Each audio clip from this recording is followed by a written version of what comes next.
Herkese merhabalar. Solel egzersizleriyle karşınızdayım. Şimdi öncelikle sağ el mızrap egzersizlerinin bir üstünden geçelim. Eğer mızrap egzersizlerini şimdi gösterdiğim şekilde yapabiliyorsanız sol ele hazırsınız demektir. Olur da bir karışıklık olursa mesela şimdi bir yapalım.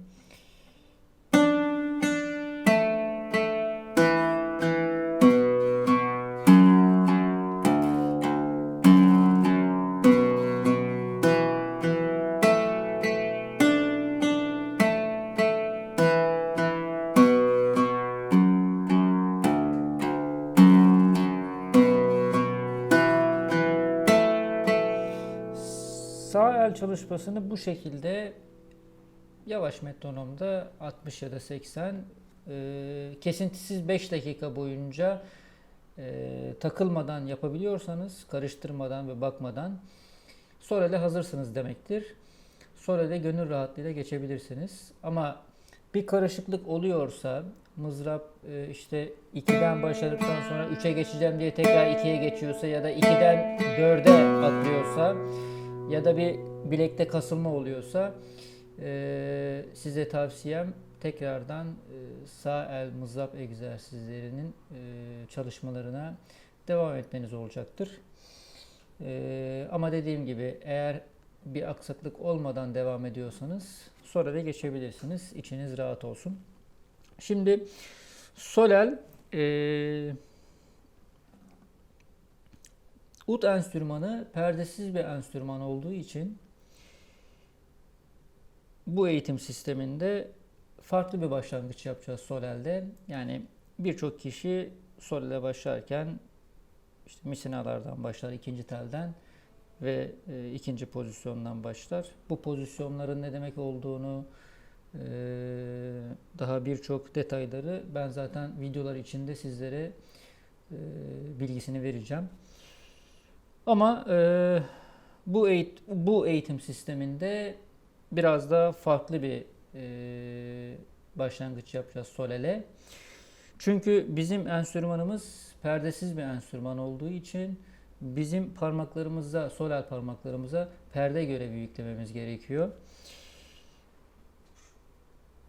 Yani gitardan örnek verirsek işte burada bir perde vardır, şurada bir perde vardır gibisinden düşünürsek bizim Türk müziği sisteminde parmak aralıklarına göre işte 5 koma 4 koma mevzusundan dolayı bunları ben açıklamasını yapacağım başka videolarda. Tam olarak Türk müziği seslerini verebilmemiz için, sesleri alabilmemiz için parmaklarımızın belli bir yapıda olması gerekiyor. Bu yapıyı da en iyi şekilde 6. telin, en üst telin 4. pozisyonunda elde ediyoruz. Şu şekilde. Şimdi pozisyonlar derken kısaca bahsedeyim. Hazır pozisyon ne demek, pozisyon nedir diye soranlar olabilir. Şimdi biz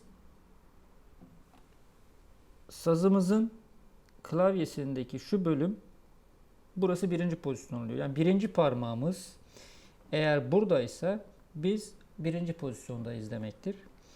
Eğer bizim birinci parmağımız birinci pozisyondayken birinci parmak ikinci parmağın yerine gelirse ikinci pozisyonda oluyoruz. Birinci pozisyondayken birinci parmak üçüncü parmağın yerine gelirse üçüncü pozisyon oluyor. Birinci pozisyondayken dördüncü parmağın yerine birinci parmak gelirse dördüncü pozisyon oluyor ve bu 4, 5, 6, 7 şeklinde gidiyor. Yani şuraya kadar toplamda 1, 2, 3, 4, 5, 6, 7, 8 şeklinde gidiyor. Tabii ki buraları çok fazla kullanmıyoruz ama ben yine de çalışmamızı yaparken diyeceğim ki işte 4. pozisyonda, işte 3. pozisyonda, 2. pozisyonda, 6. pozisyonda, 7. pozisyonda şeklinde sizlere bilgiler vereceğim. Ama şunu hiçbir zaman unutmayın. Ud 2. pozisyon çalınır. Bu ut hiçbir zaman birinci pozisyon, tamamen birinci pozisyon çalınmayacak. Bunu böyle düşünebilirsiniz. Ben ud'u ikinci pozisyon çalıyorum diye her zaman kendinize söyleyebilirsiniz. Çünkü birinci pozisyon çalmak çok sınırlandırır kendimizi. Bizi sınırlandırır. Örnek vermek gerekirse mesela çalayım bir. Şimdi birinci pozisyon neresi demiştik? Burası demiştik. Şimdi hep burada durayım mesela.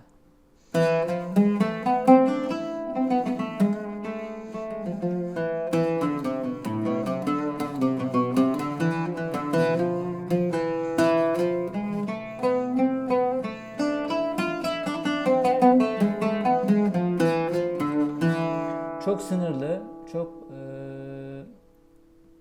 amatör bir görüntü diyebiliriz.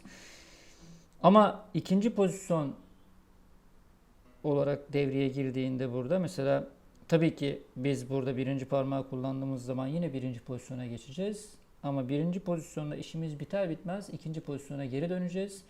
O zaman ne diyebiliriz? Şunu diyebiliriz. Ben ud'u ikinci pozisyon çalıyorum.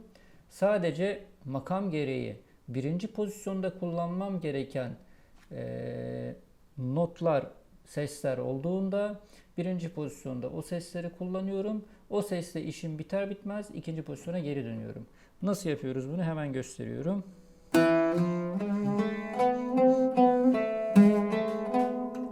Bunu mesela birinci pozisyonda yapmış olsaydım şöyle olacaktı.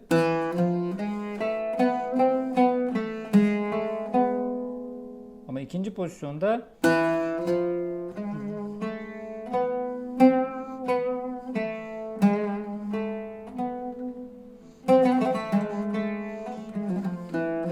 birinci pozisyonda sesi kullandık ve biter bitmez ikinci pozisyona geçiyorum.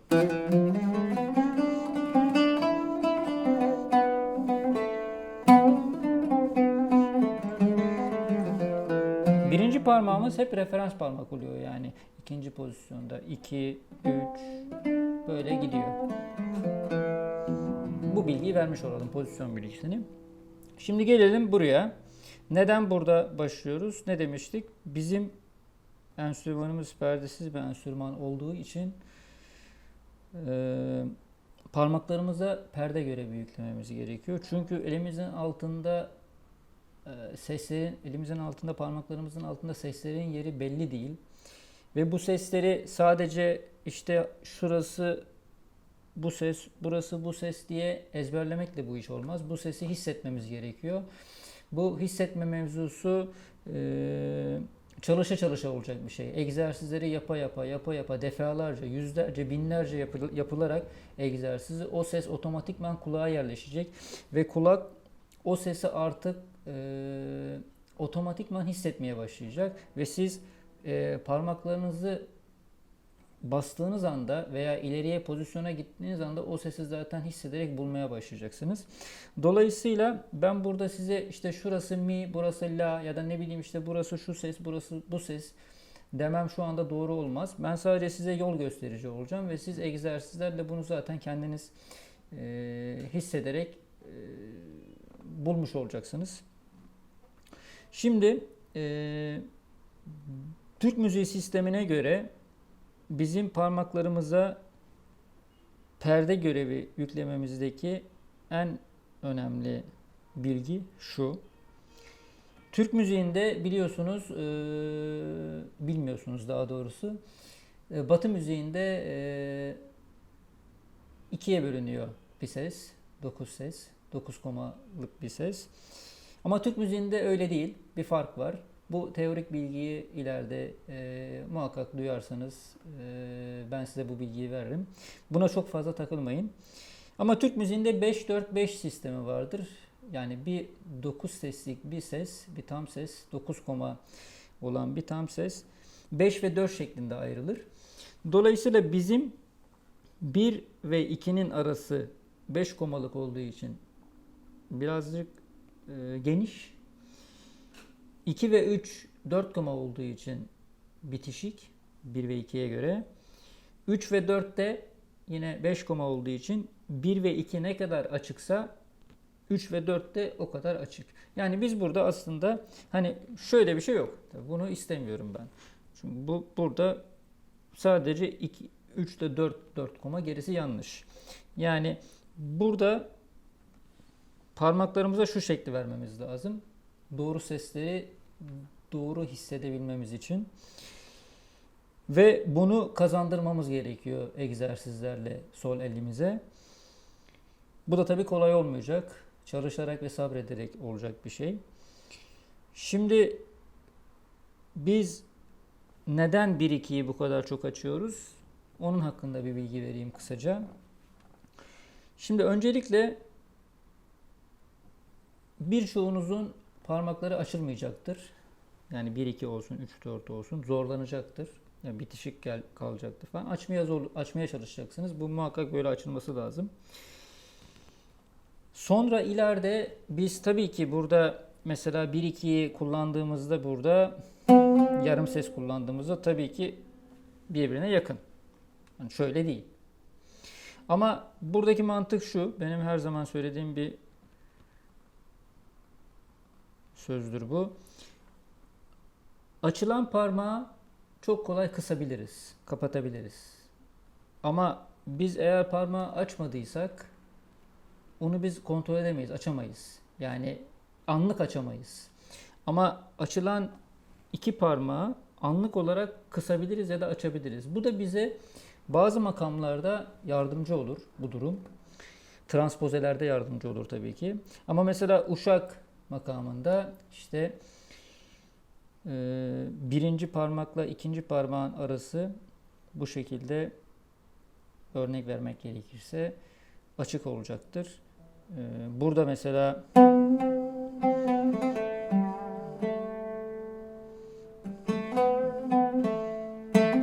burada bitişik, bakın yakın ama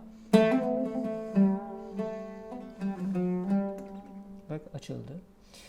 Şimdi eğer biz parmaklarımıza burada bu çalışmayı yapmayıp açmazsak biz uşak makamını çalarken bu şekilde bu parmakları açamayız. O zaman ne olur? 3-1 kullanmak zorunda kalırız. Birçok kişi de 3-1 kullanıyordur zaten. Ya görmüşsünüzdür ya da siz de kullanıyorsunuzdur. Ut geçmişi olanlar. 3-1 kullanırsam ne olur? Şöyle olur bakın. Aslında teorik olarak yine kulağımız eğer doğru sesleri duyuyorsa ve hissediyorsa doğru sesleri basarız. Mesela şöyle biraz göstereyim. 3-1'li uşak yapayım.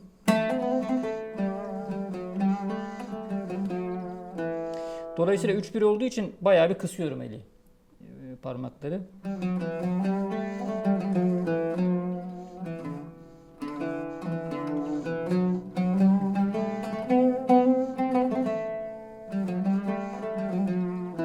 Şimdi 2-1'li gösteriyorum.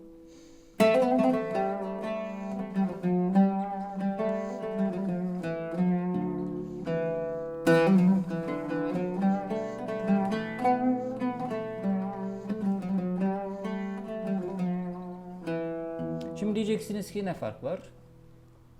Aslında çok önemli bir fark var. Nedir bu? Şudur. Şimdi tekrardan söylüyorum.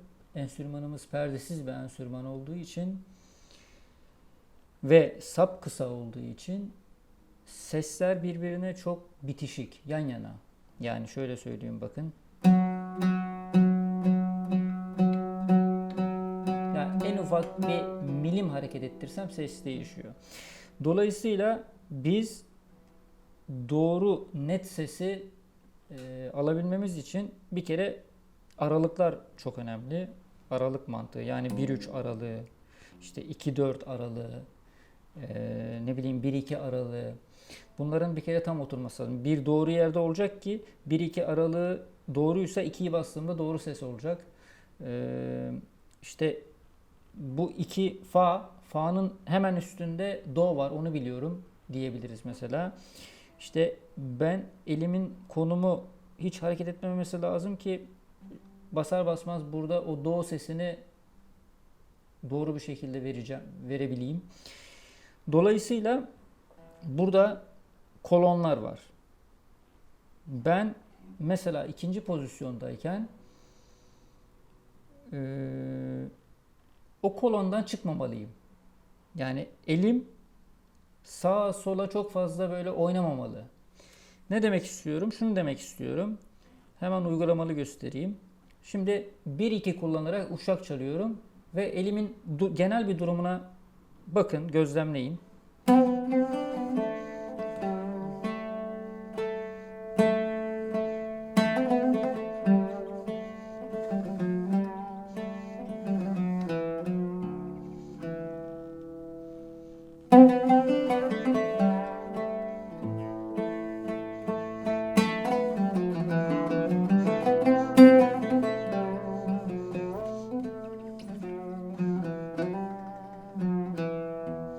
Ne yaptım? Burada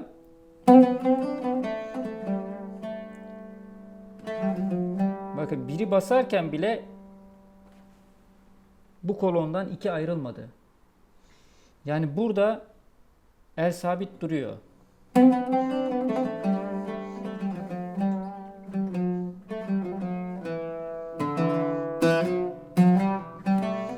Bu sayede ne oluyor? Mesela işte ben bütün notalar elimin altında, parmaklarımın altında. Benim elim eğer hiç kımıldamıyorsa, yani böyle sağa sola çok fazla oynamıyorsa,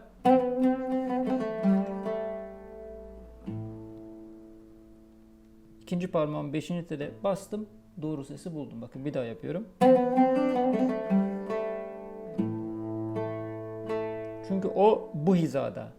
Bu hizayı biliyorum. İkinci pozisyon hizasında. Ama eğer ben 1-3 kullanırsam bakın ne olacak.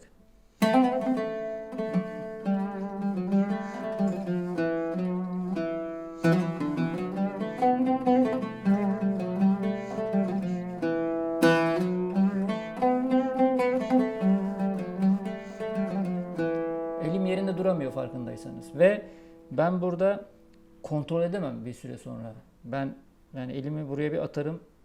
Bozuk ses gelme riski çok yüksek. Çünkü el yerinde duramıyor. Çünkü niye? Ben burada ikinci pozisyondayım. Benim ikinci pozisyondan çıkmamam için bu sesi 2 ile basmam lazım. Ve 1'i açmam lazım. Ama eğer ben 1-2'yi açamıyorsam bu sesi 2 ile basamıyorum demektir. Ve 3 ile basmak zorunda kalıyorum demektir. Onun için bunu yaptıktan sonra bu sese 3 ile basacaksam elimi birazcık geri götürmem gerekiyor. Ve bu da benim gereksiz bir şekilde elimi hareket ettirmem demek oluyor. Ve burada kontrolden çıkar. Bir süre sonra çıkar yani. Dolayısıyla ben bunu size tavsiye etmiyorum. Siz de şu anda zaten uygulamalı olarak gördünüz.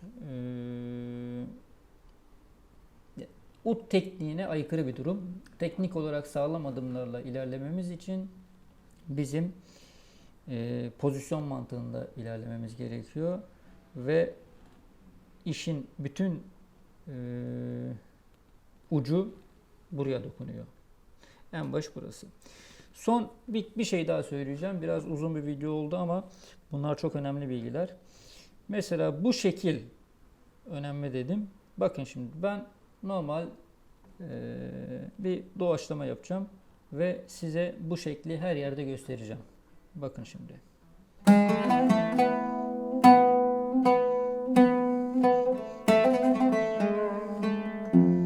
Aslında böyle, bakın burası.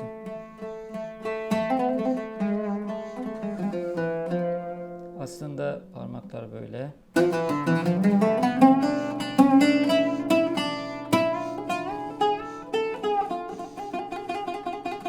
Buraya koysam böyledir.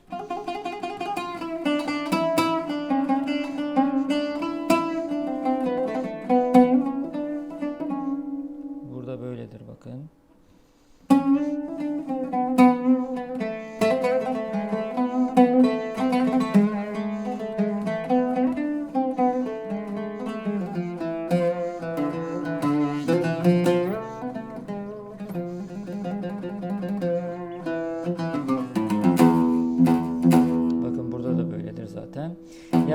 temel burası.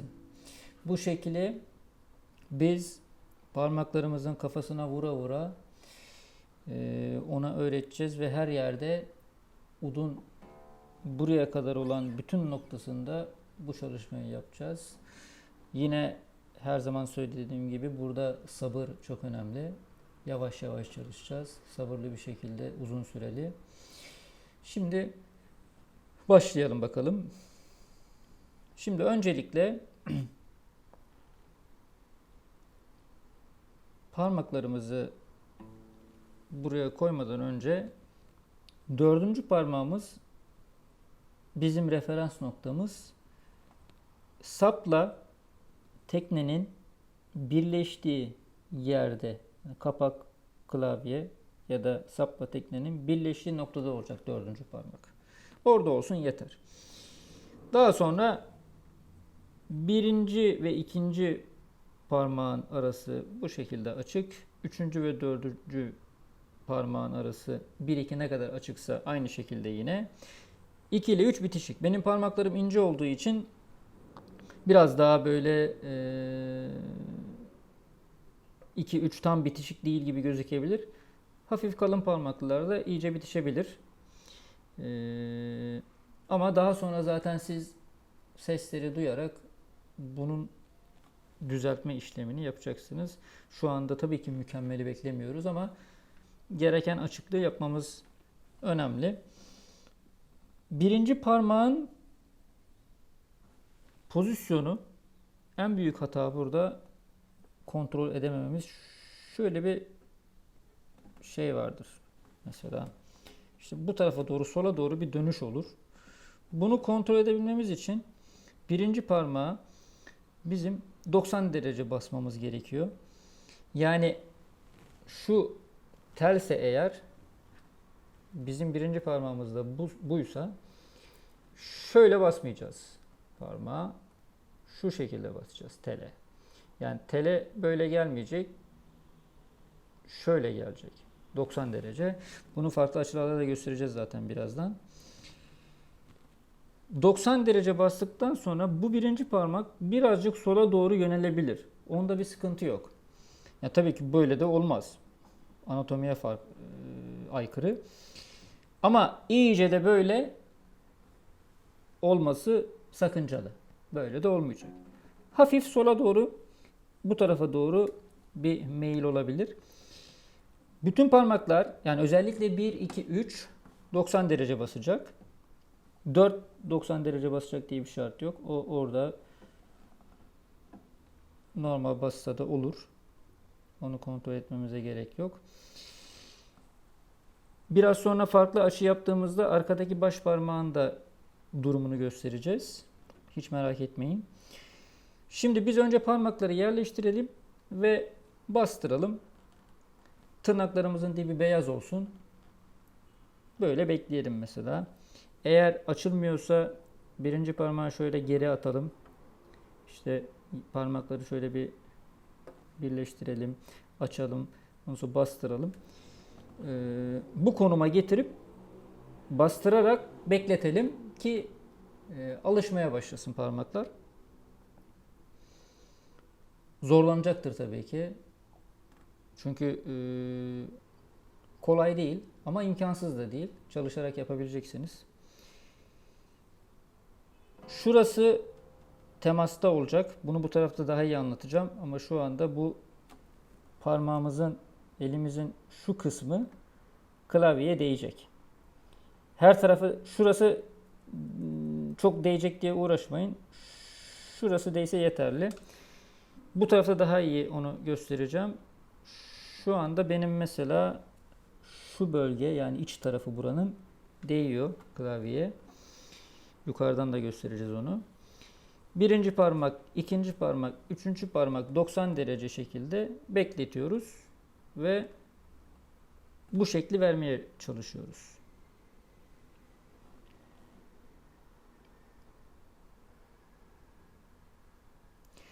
Şimdi bir de farklı bir açıdan anlatayım, gözlemleyelim. Şimdi 1, 2, 3, 4, Ne demiştik? Birinci parmak, ikinci parmak ve üçüncü parmak 90 derece olacak demiştik. Farklı açıdan şu an görüntülüyoruz. Şu şekilde dik basacak. Özellikle 1, 2, 3. Aralıklar bu şekilde olacak. Bu önemli. Arka taraf bu şekilde. Baş parmağımız her zaman birinci parmağımızın karşısında. Yani şöyle bir şey olmayacak. Her zaman birinci parmağın karşısında olacak baş parmak. Ve biz birinci parmağımızı şöyle basmayacağız. Bu yanlış. Bunlar yanlış. Şu şekilde 90 derece basacağız. Bu önemli. 6. telde, tabii biz şu anda 6. teli gösteriyoruz ama biz 6. telde bunu bastığımızda 5. telde de aynı konumda olacak. Bir sonraki videolarda 4. telde de aynı konumda olacak. Ama bu birinci parmağın, ikinci parmağın, üçüncü parmağın dikliği her zaman böyle olması lazım. Bunu çok önemli uygulamanızı şiddetle tavsiye ediyorum. Şimdi birinci parmağın, ikinci parmağın ve üçüncü parmağın diklikleri 90 derece olması oldukça önemli demiştik. Bu özellikle birinci parmağın 90 derece olması 6. telde, 5. telde, 4. telde ve 3. telde hep aynı olacak. Buna dikkat ediyoruz. Bu şekilde hiç şekil bozukluğu olmayacak. Yani her zaman sola doğru bir bozulmaya karşı bir meyli olur birinci parmağın ama biz onu her zaman şu şekilde tutarak 3. tele kadar aynı şekilde yapmamız lazım. Bir de bizim parmaklarımız elimiz aşağıdaki tellere inerken komple inmeyecek demiştik. Parmaklar inecek ve parmaklar yukarı çıkacak. Hatta şöyle göstereyim. Bizim elimizin şu kısmı hep temas halinde olacak. Bu çok önemli. Şu şekilde yaptığımızda 5. tele indiğimizde bakın hala temasta, 4. telde temasta, 3. telde temasta, hatta 2'ye indiğimde de temasta, 1'e indiğimde de temasta. Kolay gelsin.